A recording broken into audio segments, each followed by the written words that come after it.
নমস্কার বন্ধুরা, ঝর্ণা কিচেন সবাইকে স্বাগত। আশা করি সবাই ভালো আছেন। আজকে আরেকটি রেসিপি নিয়ে আসছি। আজকে তৈরি করব 1 মগ দুধ দিয়ে আমরা কেক। আমরা মাত্র এখানে 1 মগ পরিমাণের মতো আমরা দুধ নিয়েছি। দুধটা ভালোভাবে গরম করে এবং খুব ঠান্ডা করে আমরা কেক বানাচ্ছি। এবং 1 মগ পরিমাণে আমরা এখানে ময়দা নিয়েছি এবং মাত্র একটি ডিম। আমরা এখানে নিয়েছি ভ্যানিলা এসেন্স। আমরা এখানে নেব হালকা পরিমাণের আধা চা চামচ পরিমাণের চেয়ে কম খাবার সোডা এবং বেকিং পাউডার। চলুন আমরা ব্যাটারটা তৈরি করে নিই। আমরা এখানে 1 মগ পরিমাণের মতো দুধ নিয়েছি। আমরা এখানে 1 কাপের মতো মগের মতো আমরা চিনি নিয়েছি। এখন চিনিটা ভালোভাবে দুধের সাথে মিশিয়ে নিতে হবে এবং ভালোভাবে কোনো যেন চিনির দানা না থাকে। আমরা এখন ভালোভাবে চিনিটা গুলিয়ে নিব।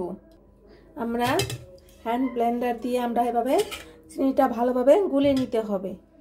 যতক্ষণ পর্যন্ত চিনির দানা থাকবে ততক্ষণ ভালোভাবে ঘুটিয়ে নিতে হবে এবং চিনিটা গলার আগ পর্যন্ত অন্য উপকরণ মেশানো যাবে না। আমাদের চিনিটা গলেছে। আপনারা এবার হাত দিয়ে ট্রাই করে দেখবেন যে চিনিটা গলেছে কিনা। আমাদের চিনিটা গলে গিয়েছে এবং দুধটা একটু হালকা গরম হলেও হবে না। টোটাল পুরোপুরি ঠান্ডা হওয়ার আগ পর্যন্ত আপনি এভাবে চিনি আর দুধের সাথে মেশাবেন না। দুধটা পুরোপুরি ঠান্ডা হয়ে গেলে পরে চিনি আর দুধ একসাথে মিশিয়ে নেবেন। এখন আমরা একটি ডিম ভেঙে দিব।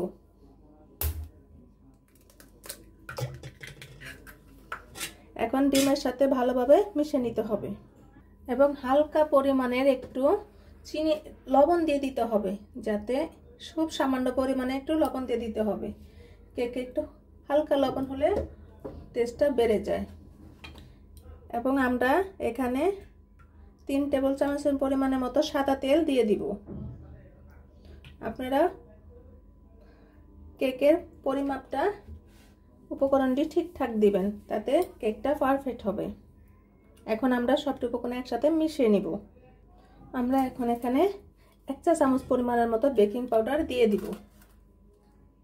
1 চা চামচ পরিমাণের মতো বেকিং পাউডার দিয়ে দিব এবং খুব সামান্য পরিমাণের মতো আমরা খাবারের সোডা, আধা চা চামচের চেয়েও কম আমরা খাবারের সোডা দিয়ে দিব। এখন ভালোভাবে গুলিয়ে নিতে হবে। কেকের ব্যাটারটা যতবার ভালোভাবে ফেটা হবে ততই কেকটা সফট হবে এবং টেস্টি হবে। প্লিজ বন্ধুরা, আপনারা সাবস্ক্রাইব করে দিবেন চ্যানেলটিতে এবং একটি লাইক করে দিবেন। আপনারা আমার পাশে থাকবেন। নতুন নতুন রেসিপি নিয়ে আপনাদের সাথে হাজির হব। এভাবে কেকের ব্যাটারটা ভালোভাবে লাগতে হবে।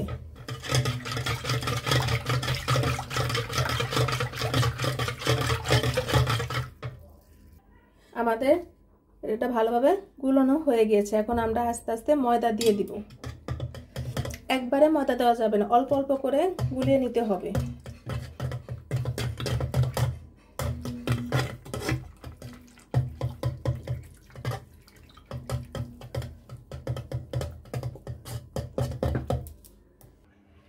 দেখুন আমাদের ব্যাটারটা খুব সুন্দর হয়েছে। একটা সঠিক মাপ হয়েছে, যে আপনি যে কোনো জিনিস দিয়ে মাপ দিবেন ঠিক ওই মাপে সব একটা। আমি এই 1 মগ পরিমাণের মতো দুধ দিয়েছি, এই 1 মগ পরিমাণের মতো আমরা ময়দা নিয়েছি এবং 1 মগের মতো আমরা চিনি দিয়েছি। আমরা এখানে কোনো জল ইউজ করিনি।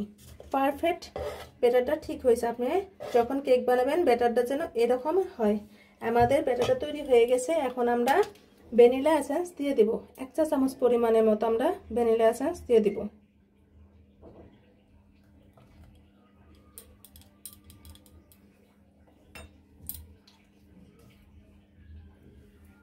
এখন ভালোভাবে নাড়তে হবে। আমরা একটা স্টিলের বল নিয়েছি। আপনারা চাইলে অ্যালুমিনিয়ামের বাটিও নিতে পারেন। আপনার পছন্দ অনুযায়ী আপনি যে কোনো একটি নিতে পারেন, স্টিল অথবা অ্যালুমিনিয়াম করে নিতে পারেন। এখন আমরা একটি বল নিয়েছি, ছোট ছোট সাইজের 2টি পিসটা নিয়েছি। এখন আমরা হালকা তেল দিয়ে ভালোভাবে মেখে নিতে হবে, যাতে কেকটা বাটির সাথে লেগে না যায়। আমরা ভালোভাবে হাত দিয়ে মেখে নিতে হবে তেলটাকে। আমাদের তেল মাখানো হয়ে গিয়েছে। এখন আমরা ব্যাটারটা দিয়ে দিব। এভাবে উঁচু করে ঢেলে নিতে হবে, যাতে বাতাসটা বের হয়ে যায় সহজে। কেকের ব্যাটারটা ভালোভাবে ডালা হয়ে গেলে তারপর আমরা এভাবে ঝেঁকে নিব, যাতে ভেতরে যে বাতাসটা থাকবে সেই বাতাসটা বেরিয়ে যাবে। আমাদের কেকের ব্যাটারটা হয়ে গিয়েছে। এখন আমরা চুলাতে বসিয়ে দিব। আমরা আজকে বালি এবং লবণ দিয়ে কোনোভাবে কেক বানাবো না। আজকে বানাবো জলের ভাপে কেক। বড় একটি পাতিল নিয়েছি। আমরা এর মাঝে একটি এভাবে স্ট্যান্ড বসিয়ে দেব। আপনি স্ট্যান্ড না থাকলে আপনি কোনো স্টিলের ছোট বাটি দিয়েও বসাই দিতে পারেন, কিন্তু সরাসরি আপনারা জলের উপরে কেকটা বসাবেন না। আমরা আর একটু জল দিয়ে দিব।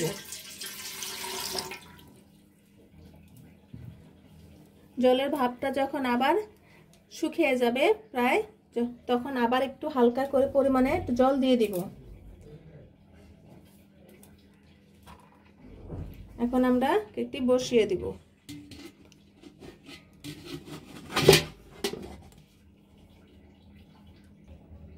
এখন আমরা চুলাটা জ্বালিয়ে দিব।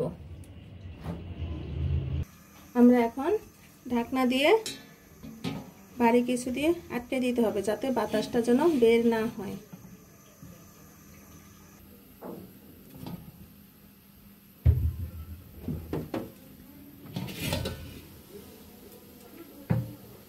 আমাদের 10 মিনিট হয়ে গিয়েছে। এখন আমরা উপরে কিশমিশগুলো সাজিয়ে দিব।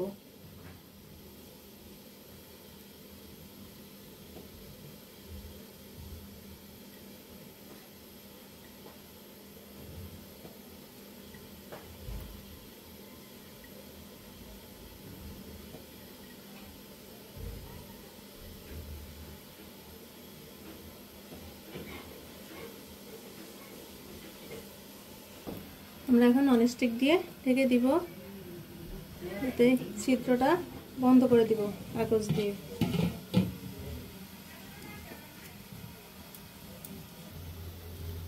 আমরা এখন ঢাকনাটি খুলে দেখব কেকটি কত বড় হয়ে গিয়েছে। আমরা এখন একটু বাটি দিয়ে, এই ছোট বাটি দিয়ে 2 বাটি জল দিয়ে দিব। এখন আমরা ঢেকে দিব।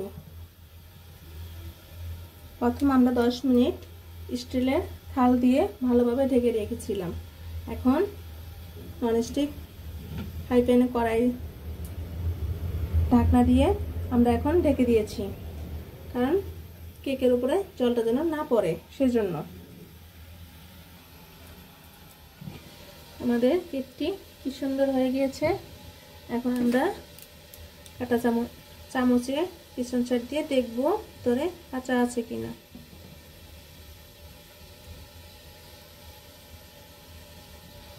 আমাদের কেকটি হয়ে গিয়েছে। এখন আমরা নামিয়ে নিব। বন্ধুরা, আমাদের কেকটি হয়ে গিয়েছে। এখন আমরা ছুরি দিয়ে চারপাশটা এভাবে কেটে নেব। দেখুন আমাদের কেকটি হয়ে গিয়েছে। আমরা বালি এবং লবণ ছাড়াই শুধু জলের ভাপে কেকটি তৈরি করেছি। খেতে অনেকটা টেস্টি হয়েছে।